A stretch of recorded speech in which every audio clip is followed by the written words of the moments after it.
Thank you very much. We appreciate it. We are having a meeting today. We actually had a much larger group than this. This is the finals. But we discussed many things. One of them, obviously, was North Korea. We discussed Venezuela. We discussed Afghanistan and the Middle East generally. We had some very good meetings, some very good ideas, very good thoughts, and a lot of decisions were made. This was a very important day, actually. Made a lot of decisions. With that, if you have any questions, yes? Do you make any decision on Afghanistan, whether to add additional? Yeah, we're getting close. We're getting very close. It's a very big decision for me. I took over a mess, and we're going to make it a lot less messy. But that has been a place, 17 years, our longest war, as I read in one of your columns.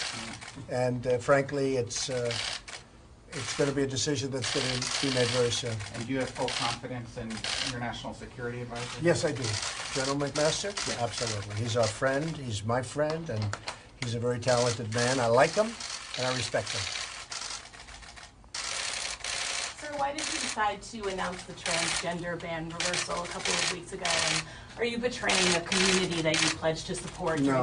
Look, I have great respect for the community. I think I have great support, or I've had great support from that community. I got a lot of votes. But the transgender, the military is working on it now. They're doing the work. It's been a very difficult situation. And I think I'm doing a lot of people a favor by coming out and just saying it. As you know, it's been a very complicated issue for the military. It's been a very confusing issue for the military. And I think I'm doing the military a great favor. Mr. President, do you have any response to the Russian president expelling 755 workers from our embassy? No, I want to thank him because we're trying to cut down on payroll. And as far as I'm concerned, I'm very thankful that he let go of a large number of people because now we have a smaller payroll. There's no real reason for them to go back.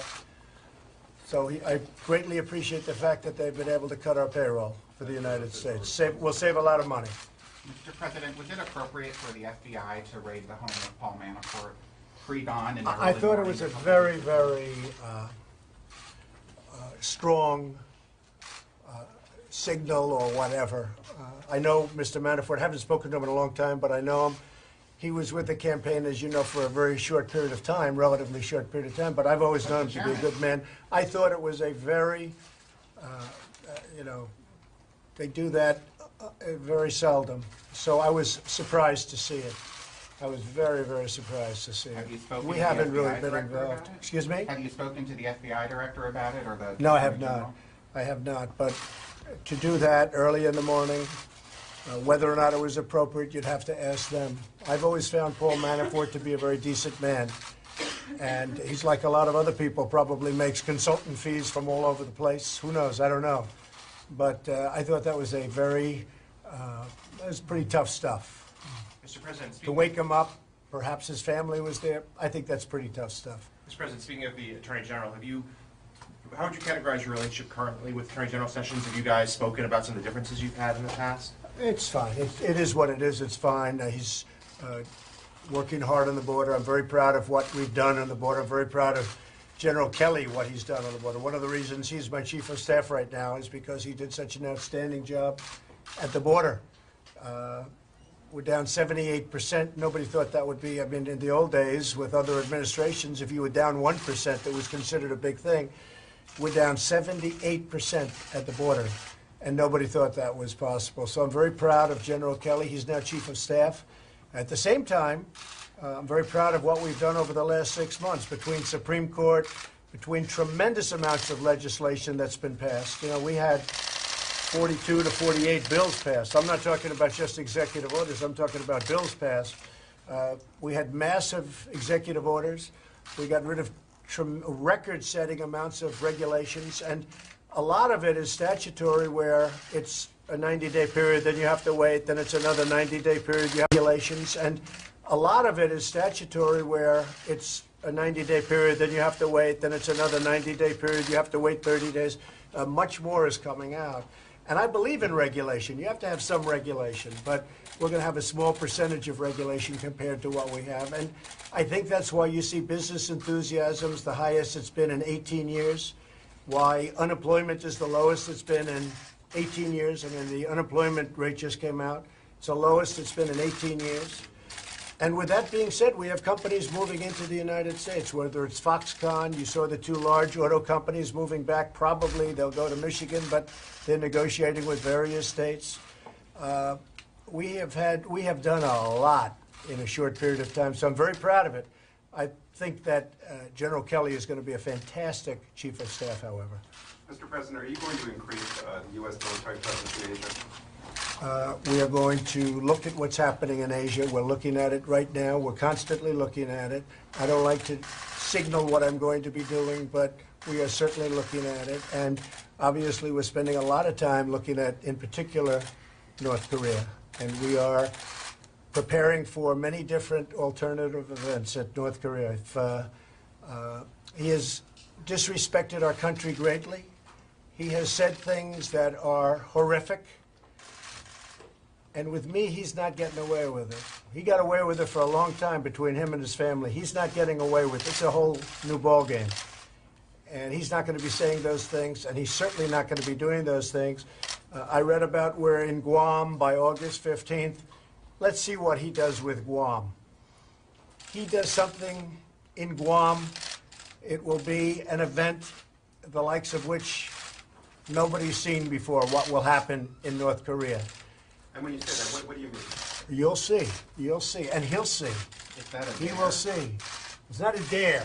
It's a statement. Has nothing to do with dare. That's a statement. He's not going to go around threatening Guam, and he's not going to threaten the United States, and he's not going to threaten Japan, and he's not going to threaten South Korea. No, that's not a dare, as you say. That is a statement of fact. Mr. President, can you talk about the nuclear posture and what your priorities are there? Yeah, nuclear to me, number one, I would like to de-nuke the world. I know that President Obama said global warming is the biggest threat. I totally disagree. I say that it's a simple one. Nuclear is our greatest threat worldwide. Not even a question, not even close. So I'd like to de-nuke the world. I would like Russia and the United States and China and Pakistan and many other countries that have nuclear weapons, get rid of them. But until such time as they do, we will be the most powerful nuclear nation on earth by far. The first order I gave to my generals, as you know, Mike, my first order was I want our nuclear arsenal to be the biggest and the finest in the world. And we spent a lot of money, a lot of time, and a lot of effort. And it's in tip-top shape and getting better and getting stronger. And until such time as this scourge disappears, we will be so much better and so much stronger than anybody else. And nobody, including North Korea, is going to be threatening us with anything. Sir, what specifically have you changed in the nuclear arsenal? And the reason I ask is that a lot of experts yesterday, in response to your tweet, said that modernizing the arsenal takes many years. It can't be done in 6 months. It's a long process that's only just begun. We've done a lot of modernization, but we've done a lot of renovation. And we have it now in very, very good shape. And it will be in much better shape over the next 6 months to a year. Mr. President, It's a very important thing. Actually, it was the first. Military is very important to me. As you know, I did extremely well with the military vote, Mike and I. But my first order was we have to do the military, but before we do the military per se, we're going to do the nuclear. And we are in very strong shape. We are going to be increasing our budget by many billions of dollars because of North Korea and other reasons having to do with the anti-missile. So we are going to be increasing our budget by many billions of dollars. We'll probably be able to report that over the next week. As you know, we reduced it by 5%, but I've decided I don't want that. We're going to be increasing the anti-missiles by a substantial amount of billions of dollars. Mr. President, can you share with us your latest thoughts on Iran, speaking of nuclear deals, and whether you feel like they are in compliance or will be in compliance? I don't think Iran is in compliance. We wrote them a very tough letter as you know, to... Be in compliance? I don't think Iran is in compliance. We wrote them a very tough letter to the, as you know, to the Congress. I personally don't think they're in compliance, but we have time, and we're going to see. We also put down a lot of defaults or potential default situations. I don't think they're living up to the spirit of the agreement. President Obama, in his wisdom, gave them $150 billion. He gave them $1.8 billion in cash, that's a hard one to figure.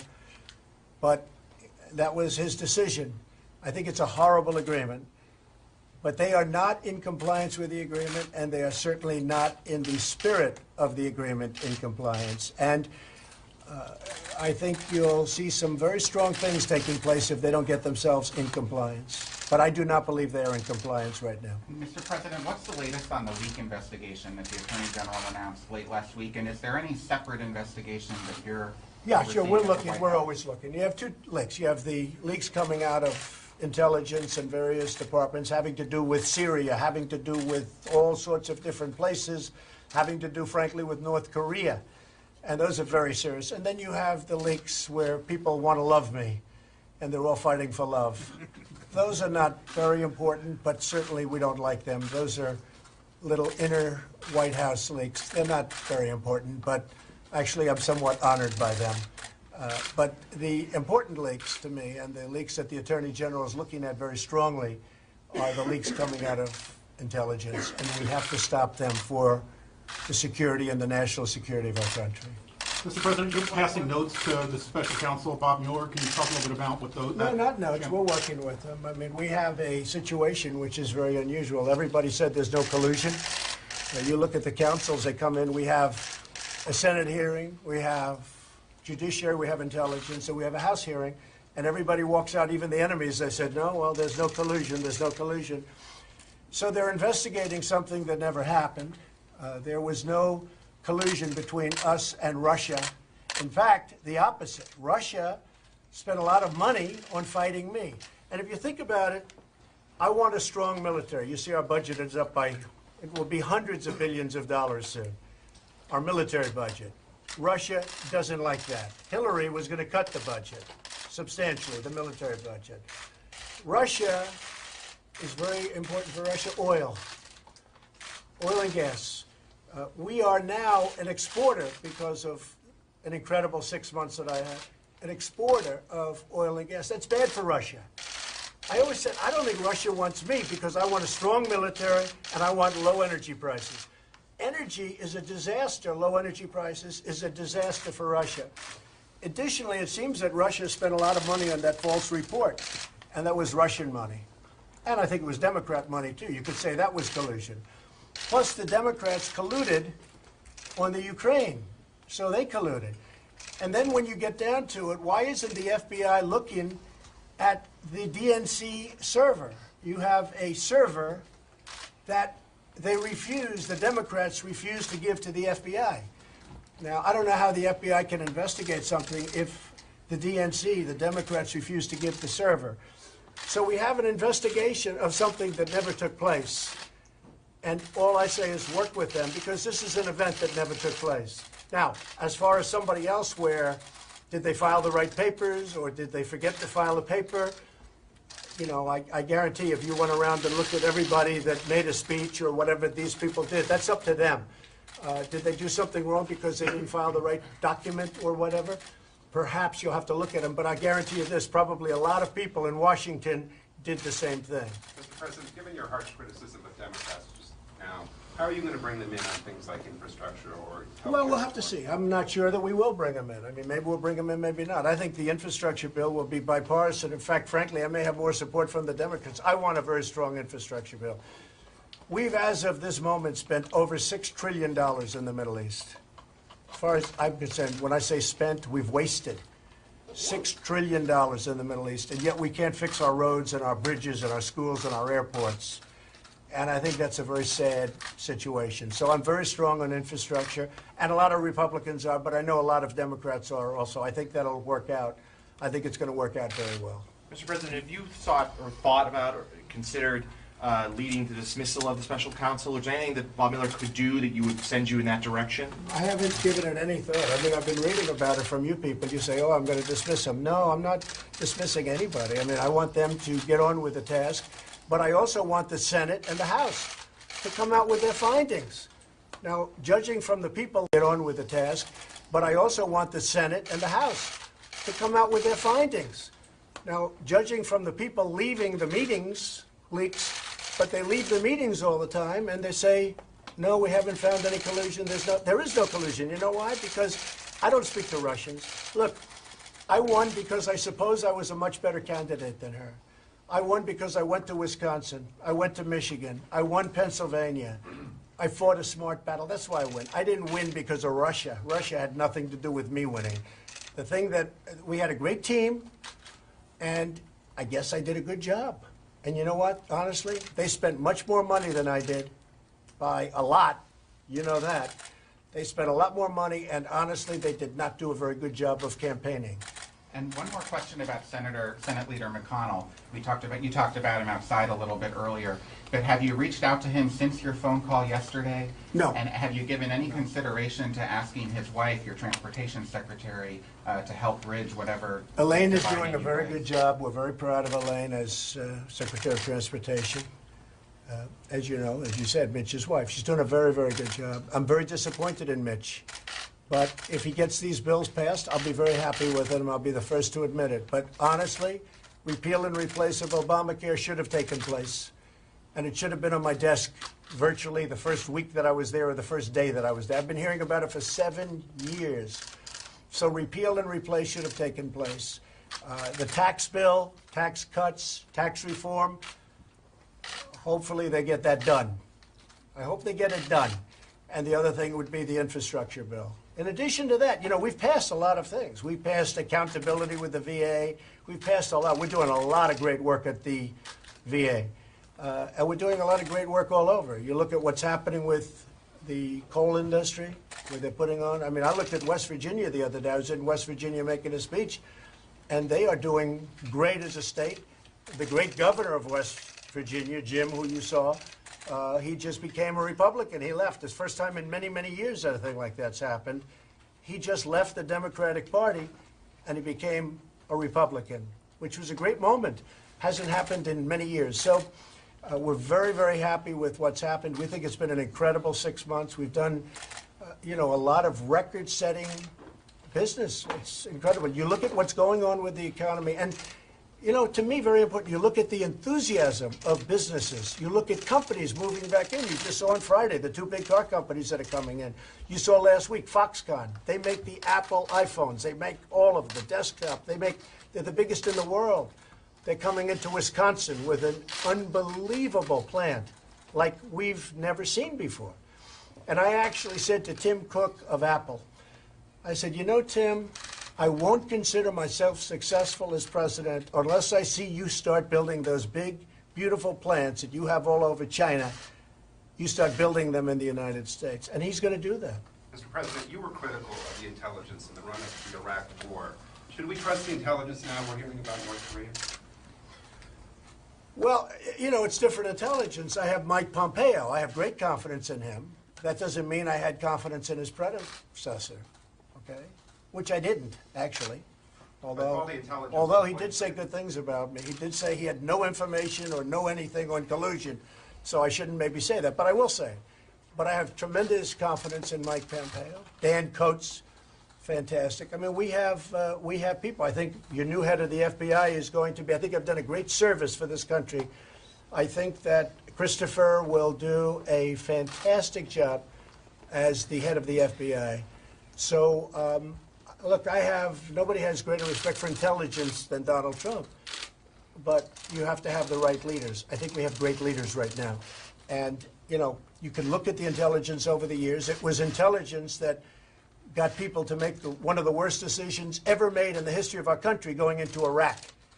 Because they said there were no weapons. You know, you look at it.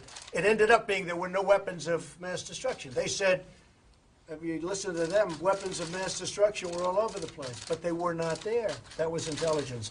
I have great respect for intelligence as led by the people that I have in charge now. We have great people, and I think it's going to lead us to tremendous victories, and that's what we need. What So is that intelligence telling you about North Korea and the nuclear? it's telling me a lot of things, but well, you'll probably find out about it before anybody else, right? Well, With your leaks. We got to stop the leaks. The leaks are very dangerous for our country. But no, I have great respect for the intelligence community, and I think with the leadership we have right now, hopefully it'll be a very